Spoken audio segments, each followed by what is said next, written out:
No Minutes Podcast, YouTube Podcast, bonjour, bonsoir, j'espère que vous allez bien. Ça faisait très longtemps que je n'avais pas pu faire de podcast et du coup je suis très content de vous retrouver. Ici c'est Sébastien et aujourd'hui on va parler un petit peu de nutrition, un petit peu d'environnement avec une étude récente qui vient d'être publiée aux États-Unis avec des données particulièrement intéressantes dans le cadre du rapprochement des enjeux en matière d'environnement et de nutrition. Donc je parlerai un petit peu de comment on peut concilier ces deux-là. Et puis j'ai reçu une question, et du coup je me suis dit ça va en corrélation les deux sujets sur Instagram, et du coup je répondrai en fin de podcast, donc je reste jusqu'au bout. Et cette question était comment adapter son alimentation pour sauver la planète.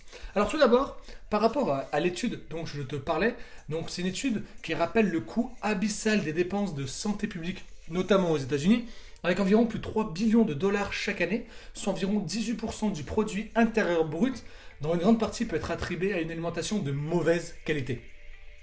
Il y a beaucoup de personnes qui ont essayé de faire des études, des méta-analyses dessus, et notamment David Cleveland et toute son équipe qui ont croisé des résultats issus de différentes méta-analyses relatives aux effets de l'alimentation sur notre santé, avec les diabètes de type 2, les cancers, les maladies cardiovasculaires et tout ce que tu peux connaître. Et avec des données permettant vraiment d'évaluer les conséquences des régimes sur les émissions du gaz à effet de serre. Et écoute bien, regarde les 4 choses que je vais te dire, ou plutôt, écoute. Une réduction des apports caloriques à 2000 calories par jour. Doublement de la consommation des fruits et légumes. Substitution d'une partie de la viande par des légumineuses. Et remplacement des aliments raffinés par leur équivalent brut. Voilà ce qui est prévu. L'analyse projective d'un tel modèle conclut à une réduction et de la probabilité de survenue des maladies concentrées de 20 à 40%. Et ses coûts annuels de soins de santé de 77 à 93 milliards de dollars et des émissions directes de gaz à effet de serre de 222 à plus de 800 kg par personne et par an. En fait, en conclusion, une réforme de fond dans un tel schéma de modèle alimentaire pourra permettre d'atteindre 23% des objectifs quantitatifs du plan d'action climatique que sont fixés les USA. Donc, ces préconisations que tu as vues juste avant, par rapport aux réductions des apports caloriques, le doublement de consommation en fruits et légumes, une substitution d'une part de viande en légumineuses et les remplacements des aliments raffinés, eh bien, ces préconisations nutritionnelles rejoignent les clés nutritionnelles de bon sens que j'ai eu l'occasion aussi de partager sur mes réseaux sociaux. Et donc, du coup, aujourd'hui, eh ben, on a tout intérêt à agir pour notre santé, pour aussi celle de nos enfants, pour protéger la planète. Suite à tout cela, j'ai reçu une question qui me disait de comment adapter son alimentation vraiment pour sauver cette planète au vu de tout ce qui se passe actuellement. Et en fait, on le voit un petit peu sur les réseaux sociaux, on le voit un petit peu sur Internet. Il y a beaucoup de challenges, le Green Day, repas zéro déchet, etc., qui sont déjà destinés à modifier un peu nos habitudes alimentaires. Et en gros, ça fait vraiment coup double. Ils nous incitent à mieux nourrir notre corps tout en préservant la santé de la planète. Donc c'est un peu un principe du gagnant-gagnant en gros, tu vois. Donc par exemple, je vais t'expliquer un petit peu comment on peut, il disait juste avant dans l'étude qu'il fallait manger moins de viande et plus de légumineuses. Donc on va en parler un petit peu dans cet article-là, on va en parler dans ce podcast. Et puis je voulais partir aussi de plein d'autres choses, notamment de comment on peut finir avec l'élevage intensif, comment on peut respecter un petit peu mieux le rythme des saisons, réduire le gaspillage. Du coup, je te disais, par rapport à manger de la viande à chaque repas, ça peut être nocif. Pour l'environnement, mais aussi pour ton organisme. En fait, ce qu'il faut que tu saches, c'est qu'il y a un effet de produit d'origine animale qui fait le lit de nombreuses maladies chroniques, à commencer par exemple toutes les maladies cardiovasculaires. 15% des cancers, colorectaux principalement, sont aussi associés à une consommation abusive de viande rouge et de charcuterie. En outre, l'alimentation carnée coûte très cher à l'environnement. Les bovins sont responsables à peu près environ à 10% d'émissions de gaz à effet de serre mondiaux qui contribuent, comme tu peux le voir, au réchauffement climatique. Donc, acheter des aliments venus de l'autre bout du monde est aussi délétère car leurs valeurs nutritives et leur empreinte écologique sont désastreuses. Et il est donc temps de revoir un petit peu nos modes de consommation. C'est pour ça que c'est plus important d'augmenter un peu son apport en légumineuses. T'es prêt à relever le défi ? Allez, je t'explique comment faire. Comme je disais, 70% des protéines que nous ingérons proviennent d'animaux.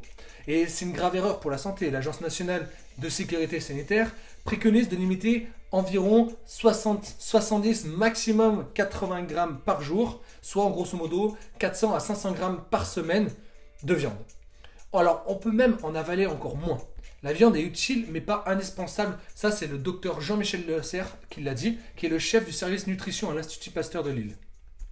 Alors par contre, pour remplacer la viande, tu vas me dire, il y a les poissons, il y a les œufs, ce sont des bons substituts, car ils apportent des protéines de qualité. Et comme l'objectif de consommer autant de protéines végétales et qu'animales, 50-50, il faut aussi se tourner vers des céréales, des légumineuses, lentilles, pois chiches. Ces dernières doivent être aussi inscrites au menu plusieurs fois par semaine. Ça, c'est vraiment important. Derrière tout ça, je te parle aussi d'élevage intensif. Réduire notre consommation de viande allège non seulement le coût des repas, mais c'est aussi le seul moyen de lutter contre l'élevage intensif.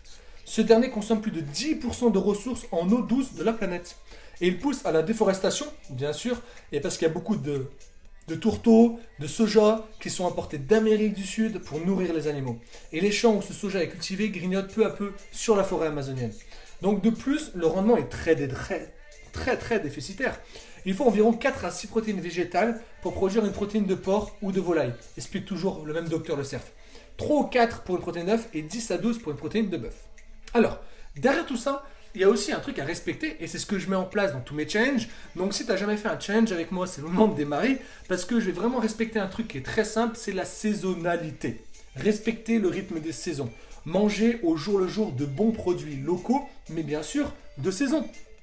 Par exemple, les locavores ne sont pas des doux rêveurs, dénués de raison. En mangeant des produits cultivés à proximité, on évite de brûler du carbone pour acheminer des produits sur des milliers de kilomètres. On va déguster des fruits et des légumes cueillis à maturité, donc plus riches en vitamines et en antioxydants précieux pour notre santé. Quand une tomate, par exemple, qui est bourrée de pesticides, parcourt plus de 5000 km en bateau, en camion, avant d'atterrir dans ton assiette, son contenu nutritionnel est moins intéressant qu'une tomate locale qui a mûri au soleil dans ton jardin ou chez le voisin. Et lorsqu'elle est de saison, t'imagines, elle va générer jusqu'à 20 fois moins de gaz à effet de serre qu'une tomate cultivée dans une serre chauffée par exemple. Alors pour contribuer à la protection de l'environnement, beaucoup optent désormais pour le bio. Alors, le bio c'est bien ou c'est pas bien? Alors certes, les produits bio ne recèlent pas de pesticides et d'herbicides chimiques comme dont la toxicité est avérée, par exemple le risque de cancer, la maladie neurologique, et renferment généralement davantage de polyphénol, des composés qui luttent contre le vieillissement cellulaire. Mais attention, toi qui écoutes ces podcasts, je sais que tu t'y connais. Mais certains produits bio ont tout de même une empreinte écologique très importante. En supermarché notamment, beaucoup proviennent de contrées lointaines et ne sont pas forcément de saison. Qui dit bio ne dit donc pas forcément alimentation durable. Ouvrez l'œil et vérifiez toujours le pays d'origine de certains produits. Et enfin pour terminer, je voulais dire que c'est très important aussi tout ce que je te dis pour réduire ton gaspillage. On jette à peu près 80 kg de déchets alimentaires par an. Ce comportement n'est ni écologique ni économique, tu te doutes bien. Tous ces aliments mis à la poubelle ont pourtant réclamé de l'eau, des engrais et du carburant pour être cultivés et distribués. Un gâchis que l'Union européenne a décidé de réduire de moitié d'ici 2025. Donc, il faut que tout le monde, on puisse y contribuer. On va planifier un peu mieux nos menus. On va essayer de s'accommoder un petit peu sur ce qui nous reste dans les assiettes pour repartager, pour refaire d'autres repas avec ce qu'on appelle du coup les restes. On va essayer de faire par exemple un pot-au-feu avec les restes qu'on peut avoir. On peut aussi cuisiner de belles aubergines farcies ou un hachis parmentier.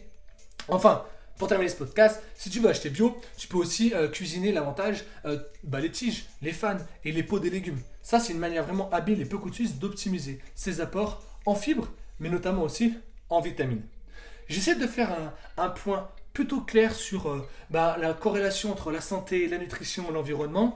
J'essaie de répondre au mieux comment adapter son alimentation pour sauver la planète, avec notamment les 4 points clés que je vais te répéter. Moins de viande, donc plus de légumineuses, ça c'est le point numéro 1. 2, ça permettra de finir avec un élevage intensif, donc consommer les légumineuses.